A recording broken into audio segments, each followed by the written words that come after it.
इस्तीफ़ा दिया था, लेकिन मैंने इस्तीफ़ा नामंजूर करके उनको भेज दिया। वो आज भी भारतीय जनता पार्टी के भेजे जाते हैं। उसके बाद जो प्रदेश की जो कार्य समिति है वो उस पर जिले के सचिव हैं दर्शन गिरी जी, निस्संदेह उनके साथ लगकर कंधे से कंधा मिलाकर है उसने बहुत अच्छे उम्मीदवार उनकी योग्यता को जांच परख कर उन्हें मैदान में उतारने का काम माध्यम से मुझे पता है कि उन्होंने अनाउंस किया है कि मैं चुनाव लड़ूंगा, तो उसके बारे में मैं ज़्यादा टिप्पणी नहीं। जय हिंद दोस्तों, नमस्कार। एक फिल्म में एक डायलॉग था कि डॉन का जो इंतज़ार है 11 मुल्कों की पुलिस कर रही है, लेकिन जो हरियाणा में खास बात एक ऐसी थी कि जो टिकट आवंटन है उसका जो इंतज़ार है पूरी जनता कर रही थी, कब मिलेगी टिकट, कब मिलेगी। लेकिन बीजेपी ने जैसे ही टिकट अनाउंस की उसके बाद आप देख रहे हैं कि क्या माहौल बना है। और ख़ास करके 2-3 सीटें ऐसी है जहां पर बगावत के सुर उभर कर सामने आए हैं। और अभी जो हमारे साथ है जो जिलाध्यक्ष है हिसार से अशोक सैनी जी हमारे साथ है। भाई साहब नमस्कार। आप सब आपके दर्शकों को मेरा प्रणाम। भाई साहब टिकटें अनाउंस हो गई है जी, क्या कहेंगे?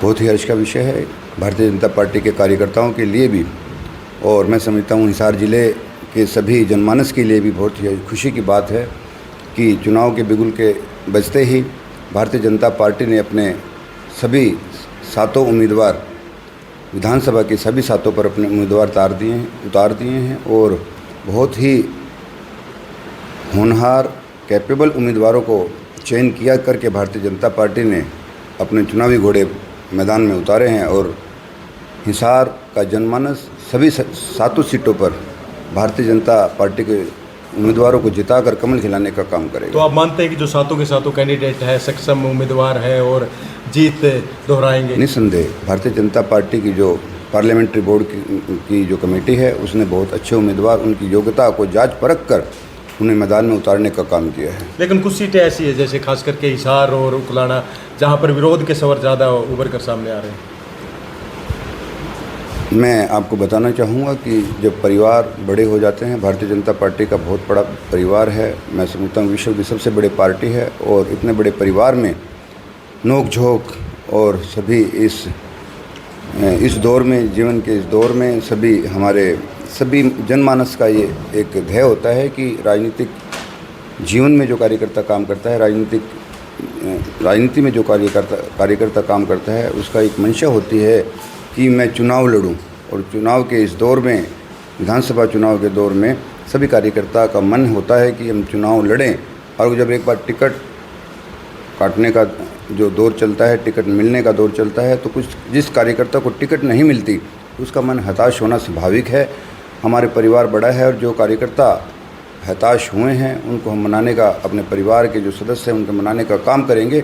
और मुझे पूरी उम्मीद है कि भारतीय जनता पार्टी के सभी कार्यकर्ता मिलजुल कर 7 विधानसभाओं पर कमल खिलाने का काम करेंगे। आपकी जो पार्टी है टिकट वितरण का जो प्रक्रिया है उसमें जिलाध्यक्ष को पूछा गया है, रिकमेंडेशन ली गई है?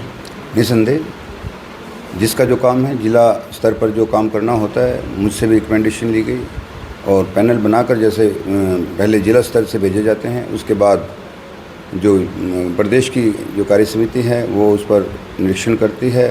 उसके बाद जो राष्ट्रीय जो कार्यकारिणी है उसमें उसका चयन होता है और ऐसे कार्यकर्ता जो प्रभावी होते हैं उन कार्यकर्ताओं को टिकट देकर, कमल का फूल देकर फील्ड में भेजा जाता है। कुछ उम्मीदवारों की सीटें बदली गई है। मैं समझता हूँ कि पार्लियामेंट बोर्ड ने अच्छा रहा होगा, जहाँ पे जो कार्यकर्ता जचा होगा, जीतने वाले जो कैंडिडेट रहे होंगे तो उनको पार्लियामेंट्री बोर्ड ने वहाँ से टिकट देकर भेजा है। इसका मैं समझता हूँ कि वो अगर जवाब दें तो अच्छा रहेगा। डिप्टी स्पीकर रणवीर गंगवा और बाबा दर्शन गिरी का विवाद एक जो देखने में आ रहा है, कुछ ऑडियो क्लिप वगैरह वायरल हुआ है, उस पर आपका क्या कहना है?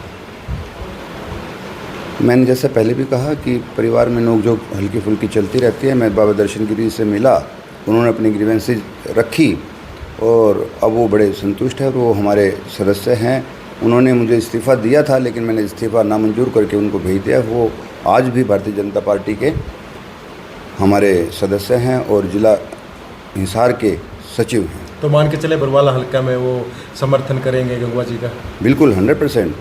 वो भारतीय जनता पार्टी का जो भी वहाँ पे कार्यकर्ता अब जैसे कि आ ही चुके हैं, माननीय रणवीर गंगवा जी वहाँ से चुनाव लड़ने वाले हैं और हमारे जो जिले के सचिव हैं दर्शन गिरी जी, तो निस्संदेह उनके साथ लगकर कंधे से कंधा मिलाकर उनके लिए चुनाव में भागीदारी करेंगे। तरुण जैन और सावित्री जिंदल के बारे में आप क्या कहना चाहेंगे? तरुण जैन जी, जैसे कि आप मीडिया के माध्यम से मुझे पता है कि उन्होंने अनाउंस किया है कि मैं चुनाव लड़ूंगा, तो उसके बारे में मैं ज़्यादा टिप्पणी नहीं चाहूँगा कि जब उन्होंने अपना संदेश पब्लिक में दे दिया है तो वो मन बना चुके हैं, तो मैं उनके बारे में कुछ नहीं कहना। तो मान के चले जीत को लेकर आश्वस्त हैं आप? 100% हम भारतीय जनता पार्टी परिवार हिसार जिले की सभी 7 सीटें जीतकर कमल खिलाने का काम करेंगे। धन्यवाद आपका। तो हमारे साथ हिसार जिला अध्यक्ष अशोक सैनी जी थे और साफ तौर पे कहना है कि 7 सीटें पर कमल खिलेगा, लेकिन ये तो वक्त बताएगा कि क्या होगा क्या नहीं। हम करेंगे वक्त का इंतजार, लेकिन फिलहाल वक्त है ब्रेक का और हम लेते हैं ब्रेक। यहाँ पर मिलते हैं थोड़ी देर बाद अगली अपडेट पे। मैं देवजादा, कैमरा पर्सन अमन के साथ। जय हिंद, जय भारत।